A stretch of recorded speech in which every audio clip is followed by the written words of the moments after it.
Bro, kok kamu dari tadi diam aja sih? Iya nih kak, aku lagi bingung nih. Kenapa? Aku tuh dapat kerjaan sebenarnya di kapal pesiar sama perusahaan disuruh vaksin yellow fever. Oh, kamu udah tahu kantor kesehatan Pelabuhan Yogyakarta belum? Belum. Kantor kesehatan pelabuhan atau yang biasa disingkat dengan KKP adalah unit pelayanan teknis di bawah Kementerian Kesehatan. Nah, dia itu melayani vaksin internasional bisa berupa meningitis atau yellow fever. Soalnya bulan kemarin kakakku vaksin yellow fever di KKP seperti itu. Terus caranya daftar gimana? Bisa daftar online kok. Kamu bawa KTP atau paspor nggak? Bawa. Nanti coba daftarin. Ini mbak berkas-berkasnya. Sini bro, tak bantu daftar online di website sinkakes.kemkes.go.id.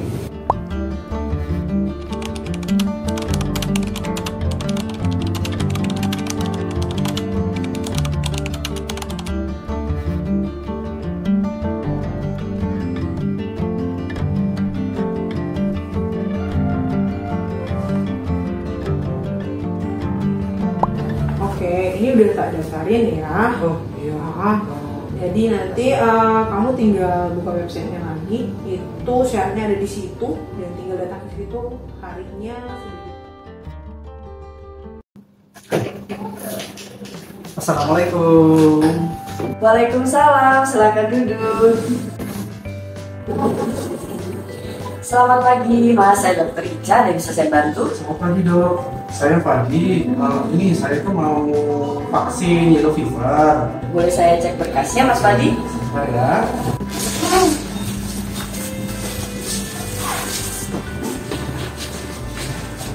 Ini dokter berkasnya. Oh iya, saya cek dulu ya. Baik. Iya. Saya tensi dulu sama cek suhunya nanti di tensi dulu, tangannya dimasukkan. Iya. Jadi Mas Fadi, apa yang sudah diketahui tentang vaksin yellow fever ini? Saya belum tahu itu apa vaksin yellow fever. Oh iya, kalau gitu saya jelaskan dulu ya tentang vaksinasinya.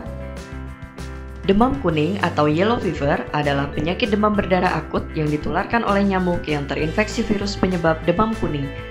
Penyebab penyakit demam kuning adalah virus yellow fever yang tergolong dalam genus Flavivirus. Tanda gejala dan masa inkubasi. Setelah kontak dengan nyamuk yang terinfeksi, virus akan mengalami masa inkubasi di dalam tubuh selama 3-6 hari diikuti oleh infeksi yang dapat terjadi selama 1 atau 2 tahap. Fase pertama adalah fase akut. Fase ini biasanya menyebabkan demam, nyeri otot terutama pada bagian punggung, sakit kepala, menggigil, kehilangan nafsu makan, dan mual atau muntah.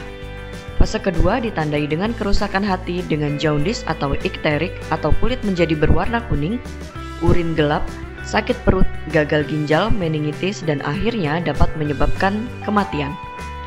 Vaksin yellow fever adalah vaksin hidup yang mengandung virus demam kuning hidup yang dilemahkan. Vaksin ini diberikan 1 dosis untuk memberikan perlindungan seumur hidup. Tujuan dan manfaat dari vaksin yellow fever. Vaksin yellow fever dapat mencegah demam kuning.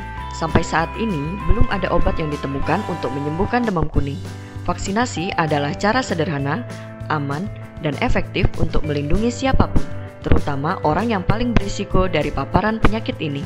Vaksin yellow fever menggunakan pertahanan alami tubuh untuk membangun dan meningkatkan sistem kekebalan terhadap infeksi virus penyebab demam kuning. Jadi, kapan kamu harus divaksin? Kamu harus divaksinasi setidaknya 10 hari sebelum bepergian ke negara endemis demam kuning untuk memberikan waktu yang cukup bagi vaksin untuk bekerja. Jika kamu baru saja mendapatkan vaksinasi lain dalam 4 minggu terakhir, maka kamu harus mengkonsultasikan pada dokter yang akan memberikan vaksinasi yellow fever. Ini sudah selesai vaksin yellow fevernya. Nanti kalau ada keluhan bisa langsung ke IGD atau telepon ke. Ya. Dokter, perkenalkan nama saya Fadi. Saya ingin bertanya, ada 2 hal tentang vaksin yellow fever. Yang pertama itu, apa efek samping dari pemberian vaksin yellow fever? Dan yang kedua itu, apa saja kontraindikasi pemberian vaksin yellow fever? Terima kasih Pak Fadi atas pertanyaan yang diberikan.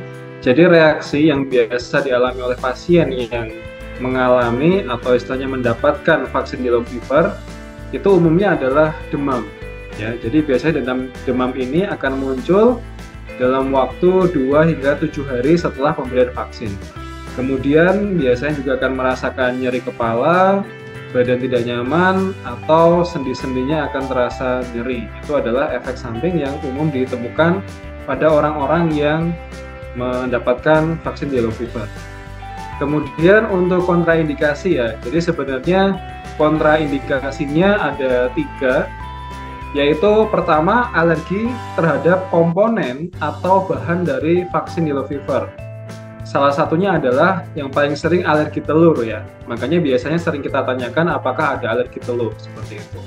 Yang kedua adalah alergi pada vaksin itu sendiri atau memiliki riwayat ya, sebelumnya ada alergi terhadap pemberian vaksin tersebut. Tentunya kita harus hati-hati dan benar-benar menanyakan itu ke pasien. Dan yang terakhir adalah orang-orang dengan imunodefisiensi seperti pasien HIV/AIDS dan kemudian juga pada ibu hamil. Itu adalah kontraindikasi yang penting sekali untuk kita tanyakan dan kita konfirmasi kepada pasien. Mungkin seperti itu Pak Fadi atas pertanyaannya. Baik Dok, terima kasih atas penjelasannya. Mungkin saya rasa cukup pertanyaan dari saya. Vaksin yellow fever adalah upaya kita untuk mengurangi resiko infeksi dan kematian akibat penyakit yellow fever. Lebih baik mencegah daripada mengobati. Ayo, kita vaksin yellow fever di Kantor Kesehatan Pelabuhan Yogyakarta. Sayangi dirimu, salam sehat.